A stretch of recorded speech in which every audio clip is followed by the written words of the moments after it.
یو بل افسوسناک واقعه مخې ته راغلې ده چې د ثنا په نوم باندې یو ښځینه سندرغاړې چې سندرې به یې ویلې او محلي سندرغاړې وه چې ډېره مشهوره هم نه وه، هغه په پېښور د لزاک روډ باندې په کاکاخیل ټاون کې وژل شوې ده. دغه جینۍ چې د دوی تعلق د کوهاټ سره و، یعنې مور پلار یې د کوهاټ نه راغلي او په پېښور کې د ډېرې مودې راهیسې ژوند کولو او دلته یې د خپل ژوند شپې ورځې سبا کولې چې خپل کور یې هم نه و، او وایي چې په دا څو میاشتې مخکې په ډېر بېدردۍ سره څه کسان راغلل او دا یې ووژله. د دې مور زیاتوي چې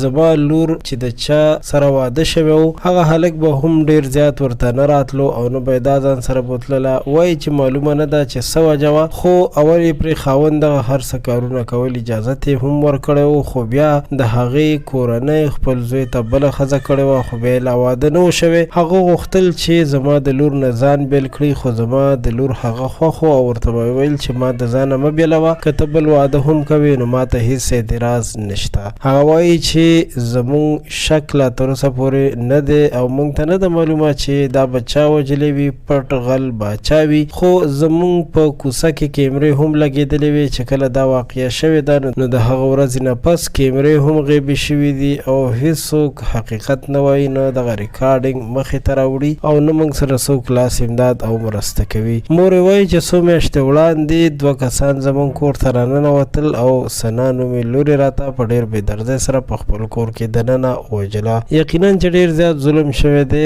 د انسان هېڅکله هم دومره جرأت نه دی پکار چې یو څوک بې ګناه ووژني، ځکه که هغه هر څه کوي نو دغه یې الله پاک سره خپله معامله ده. د ویډیو د کتلو مننه کوم. زموږ چینل در سره هم سبسکرایب